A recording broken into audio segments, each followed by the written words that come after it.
உலகத்தோட மூத்த குடி நாங்கள் தான் அப்படின்னு பிரைம் மினிஸ்டர் மோடி உலக நாடுகளுக்கு சொன்ன இடம் இது. உலக நாடுகளுக்கு, அது குறிப்பாக சைனாவுடைய அதிபர் ஜி ஜின்பிங்குக்கு மண்டலே நறுக்குன்னு கொட்டி உன்னை விட நாங்கள் பெரியவங்கடா அப்படின்னு காட்டின இடம். அந்த இடம் தமிழ்நாட்டில் இருக்குது. தமிழ்நாட்டில் சென்னையில் இருக்குது அப்படின்னு சொன்ன நம்புவீங்களா? ஆமாங்க, இப்போ நாங்கள் இருக்கக்கூடியது தான் மகாபலிபுரம்.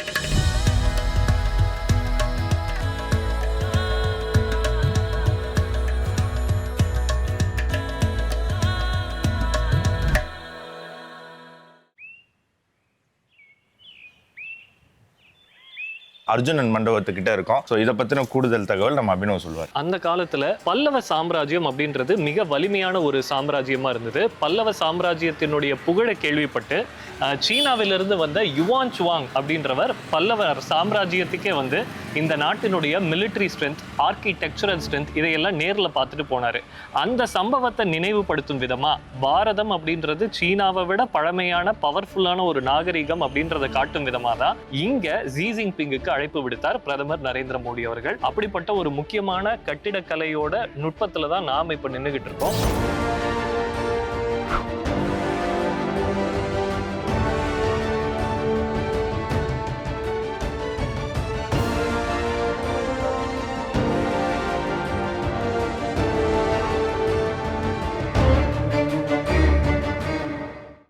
முதல்ல அபினவ், இந்த சிங்கத்தினுடைய ஸ்பெஷாலிட்டி சொல்லுங்க. தூண் ஃபுல்லா பாருங்களேன், இங்க இருந்து அந்த கடைசி வரைக்கும் ஒவ்வொரு தூண்லயுமே சிங்கத்தை செதுக்கி இருக்காங்க. நம்ம நிஜ சிங்கம் வாயிலெல்லாம் நம்ம கை வைக்க முடியாது, அதனால ஒரு ஆசைக்காக வச்சு.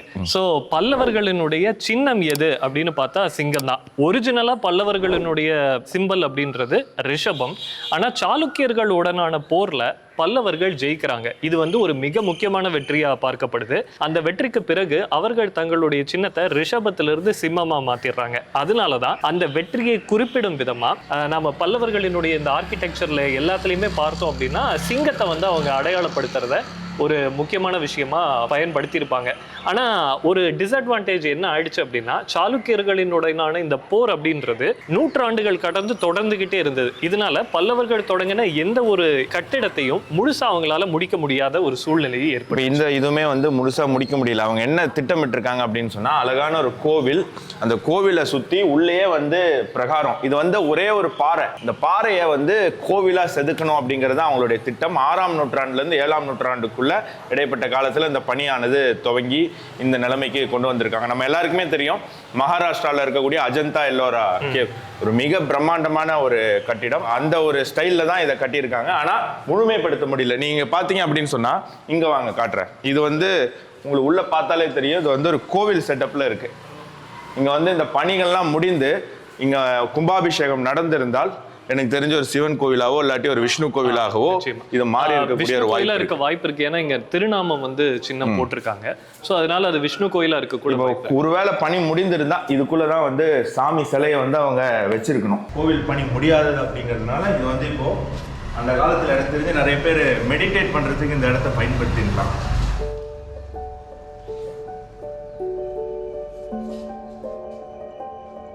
உள்ள பாருங்க, கருவறை ஸ்டைல்ல இருக்கு.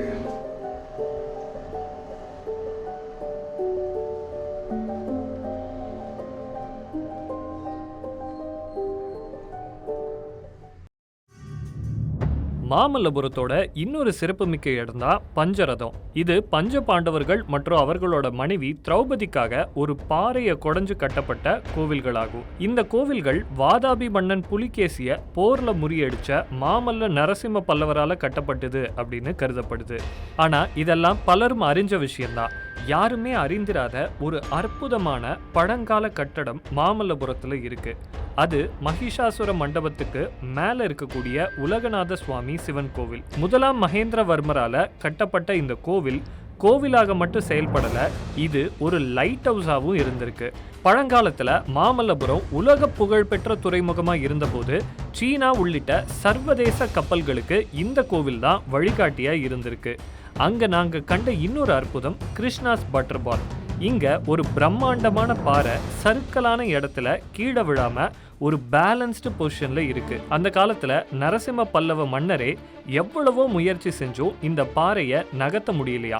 இந்த பாறையை முன்மாதிரியா வச்சுதான் ராஜராஜ சோழர் தஞ்சை தலையாட்டி பொம்மையை உருவாக்குனதாகவும் சொல்லப்படுது.